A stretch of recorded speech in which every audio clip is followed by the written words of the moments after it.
Thank you very much, Chairman Schuster. And much like Mr. Hunter, I'm a pretty frequent flyer. I'm elite status on every airline up there except for Alaska, and that's probably just because you don't fly to Corpus Christi, Texas, hint, hint.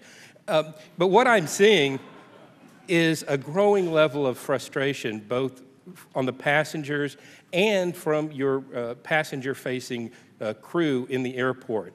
Everybody's in a rush. We've had to deal with the TSA. We've got to go buy some liquid to take on because you can't take that through security. You want to get some food, or you're stuck having to pay $12 for a TV dinner or $7 for a Lunchable on the airplane. Passengers are frustrated. Another piece of it is we're all rushing to get what limited bin space there were. Several years ago, the airlines all said the fuel costs are up, so we're going to start charging for checked bags to make up that revenue. Well, now the fuel costs are down. Are there any plans to remove the checked baggage fees, Mr. Munoz and Ms. Filipovich?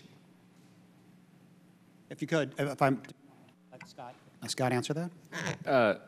Thank you, Congressman. And we view charging for checked bags as one of the ways that we keep all the other fares low.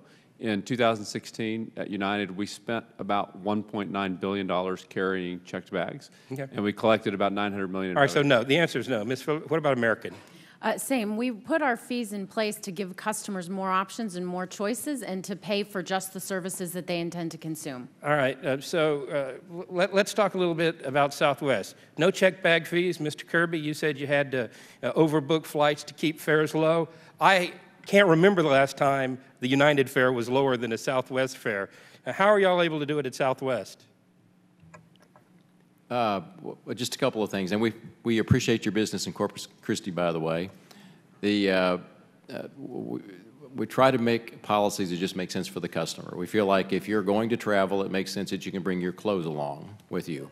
And so, and specifically regarding the overhead bins, the no check bag fees allows people to check their bags, and so we actually have more bin space because they're checking the bags.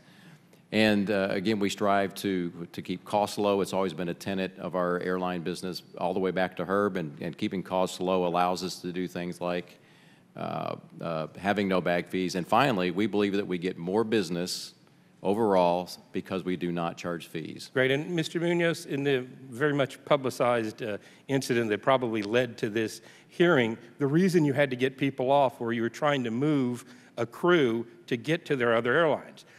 United is my primary carrier, so one of the things I see a lot when I get delayed, it comes up on my app saying, awaiting inbound crew.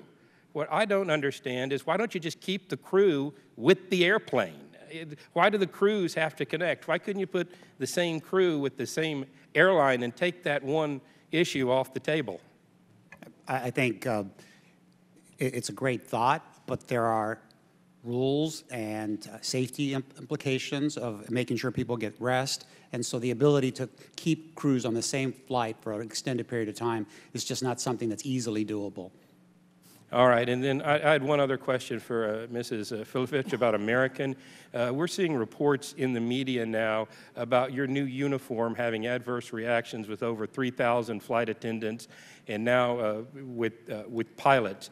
My concern is not only with the safety of the crew, but also if there are toxic fumes or something that's released as a result of the circulating air or the heat on the airplanes, there's a potential risk for passengers. What is your airline doing to address the uniform issue? Or if you're not in a position to answer that, could you get somebody who can to get me the info? No, I'm happy to give you information. And first, I just want to make sure to state that the safety and comfort of both our customers and our employees is absolutely our top priority.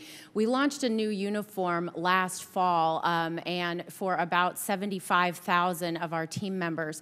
And the vast majority of them really like the product that we launched, and team members were involved in developing it as well. Shortly after launch, we did start getting some reports that some of our employees were experiencing some reactions alterations to the uniform, despite the fact that we had put it through a couple of rounds of testing to ensure that it meets and exceeds industry standards. We've been working with those team members to make sure that they have alternative uniforms that they can wear, both different fabrics from the initial manufacturer of our program, and then also recently we just announced an additional manufacturer that can provide uniforms for our employees. So we'll continue to work with team members. It's an issue that we take very seriously and we're putting a lot of attention on. Thank you. I hear from the tapping that my time has expired.